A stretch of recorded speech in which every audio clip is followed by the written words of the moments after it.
how'd you get here? Welcome to a little bit of tight-knit Sonic info, okay? This is a Sonic Roblox fan game that is not yet available to the public. It is Sonic Revolution R. And this game, please keep an eye out for it, because I've been playing this effectively non-stop for like the last day, and it has rocked my socks off. Alright, so let's talk about what's working, then we can talk about what doesn't work, and we can kind of bookend it there. But what is working? First and foremost, this is not just a framework with a tiny little box test area with all of the assets thrown into one big old mix and that's it, alright? No, there is like a level and a half in this framework demo. What was brother thinking? Because he was cooking and I want him to get back in the goddamn kitchen where he belongs because he can't stop cooking straight fire. Okay, I want him back in there right now. Get back to work. I'm joking. But genuinely, this is so insanely cool to be able to play through effectively an entire full level and a half of content and understand how the systems work and feel around how they're gonna just kind of play with level design and what it feels like to experience this system in the space that is going to occupy, because so many people will make a framework and they'll throw it up and say, yeah, this is great, but they won't actually let you experience what the game is going to be like when you actually play the game. Like, yes, it's awesome having a framework test area, but if you don't have a level, how am I supposed to contextualize how this version of Sonic is going to play in a more linear setting?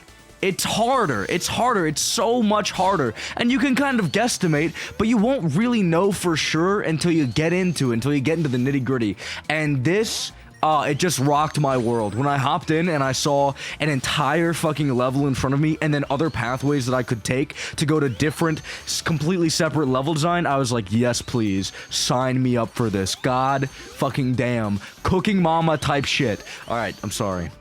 I just get really excited when I see full levels and frameworks. It makes me really happy. It makes me really fucking happy. Beyond that, the game does feel really good to control. You have pretty much what you'd expect minus the bounce. So you have a spin dash and you have a drop dash. And you have like a little air dash and the homing attack. As well as a trick system, which I think needs a little bit of tweaking. We'll get into that in a minute.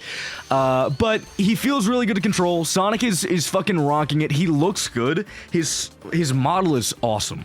I love it. This is exactly the type of style that I personally love with the kind of more polygonal model. It looks good. And I like it. I like his model.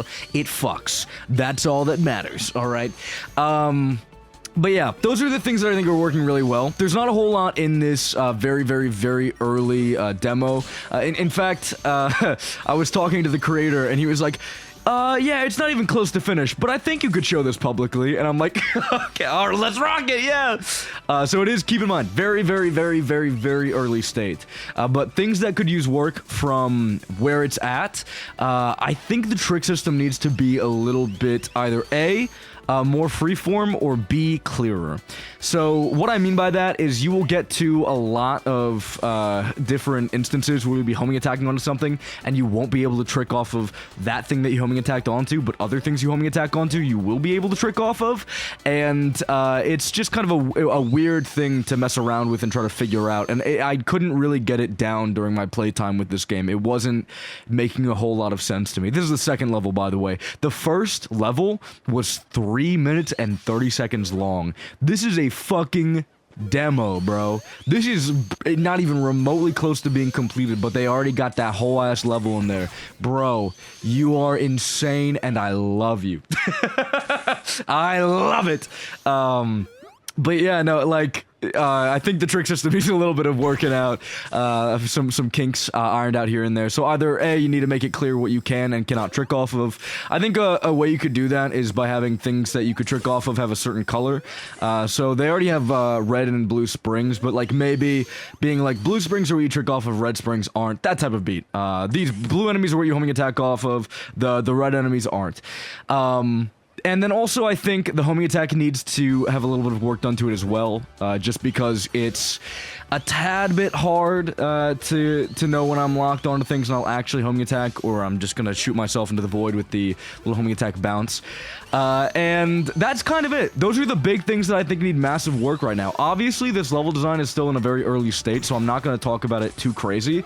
But it works for what it is, and I think it's actually insane how many alternate pathways you can get here, and how good it feels to maneuver Sonic around this space. If you don't get anything out of this video, just take this away. Alright, if you are an aspiring Sonic fan game dev and you're making a framework, for the love of God, man, put in a little linear level. Doesn't matter how small, it doesn't matter how big, it doesn't have to be 3 minutes and 30 seconds long.